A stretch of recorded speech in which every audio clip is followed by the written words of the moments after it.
Hello students, हम लोग अभी लास्ट वीडियो में ये कर रहे थे कि आपका यहाँ पर कई सारे आरएनए प्राइमर्स लगते हैं। ये टुकड़ों में बनता है, हर टुकड़े को हम ओकाज़ाकी फ्रेगमेंट बोलते हैं। अब ये जो हेलिकेज एंजाइम है ये यहाँ पर चला जाएगा, फिर आरएनए प्राइमर लगेगा, यानी कि इस स्ट्रैंड पे, जिसको हम क्या कहते हैं, लैगिंग स्ट्रैंड, इस स्ट्रैंड के ऊपर आपके टुकड़ों में ये चीजें बनती रहेंगी और एक से ज्यादा आरएनए प्राइमर यहाँ पर लगेगा। इस स्ट्रैंड के उसके कंपैरिजन में अगर हम इस स्ट्रैंड को देखें तो यहाँ पर एक आरएनए प्राइमर लगता है 5 एंड पे, और ये यहाँ से ऐसे सिंथेसाइज कर लेता है। अब जब हेलिकेज एंजाइम इसको और आगे ले जाएगा, खोल देगा, तो ये अपना सीधे से कॉन्टिन्यूटी में अपना काम करता रहेगा, पॉलीमराइजेशन होती रहेगी। ठीक है, अब इस तरीके से हमने दोनों स्ट्रैंड्स को सिंथेसाइज कर लिया, यानी कि लैगिंग स्ट्रैंड भी बन गया हमारा और लीडिंग स्ट्रैंड भी बन गया। अब क्या होगा कि हेलिकेज एंजाइम का काम खत्म हो गया, वो हेलिकेज एंजाइम हट जाएगा डीएनए टेम्पलेट पे से, और उसके बाद ये जो हमारे दो, एक ये सिंथेसाइज हुआ डीएनए मॉलिक्यूल और एक ये दोनों अपनी कॉइलिंग कर लेंगे, और हम कहते हैं कि हमारा जो डीएनए का मटेरियल है, मैटर है, वो हमारा इक्वल हो गया, डबल हो गया, और वो हमारे पेरेंट सेल के बराबर हो गया after mitosis and meiosis.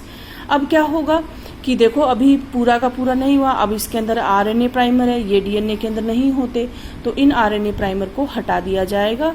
RNA primer सारे हट जाएंगे, जो हटी हुई जगह होगी वहां पर डीएनए पॉलीमरेज आकर जो भी पेयरिंग करनी है उनको नया न्यूक्लियोटाइड्स को लगा के पेयर कर देगा।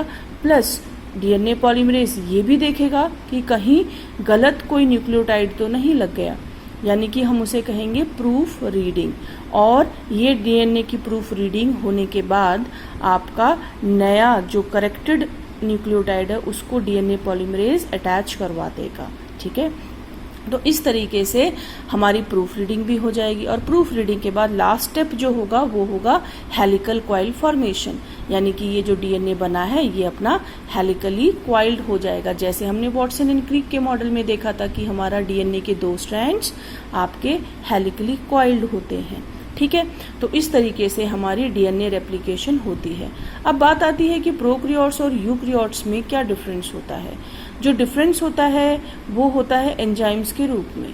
ठीक है, तो उसका जो अकाउंट है वो आप लोगों को दे दिया गया है कि कौन से एंजाइम डीएनए पॉलीमरेज 1 और 3 कहाँ यूज होते हैं।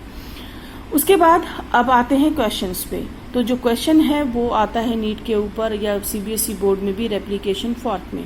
आपको जो समझना है वो इन डायरेक्शंस को समझना है कि आरएनए पॉलीमरेज 5 एंड पे लगता है, और वो 5 एंड किसका है, जो न्यूली सिंथेसाइज होगा डीएनए उसका 5 एंड, ना कि जो टेम्पलेट डीएनए है उसका 5 एंड। समझ में आई? तो ये वाली जो बात है ये आपको ध्यान रखना है, और इस तरीके से आपको फिगर दे देंगे और वो पूछ लेंगे कि बताओ ओकाज़ाकी फ्रेगमेंट कहाँ बनेंगे।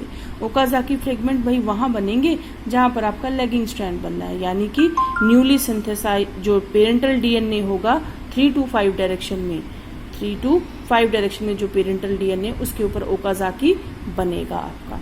ठीक है, तो ये था हमारा DNA replication. Thank you students, अगर कोई दिक्कत आती है तो मुझे मैसेज कर दीजिएगा। Thank you.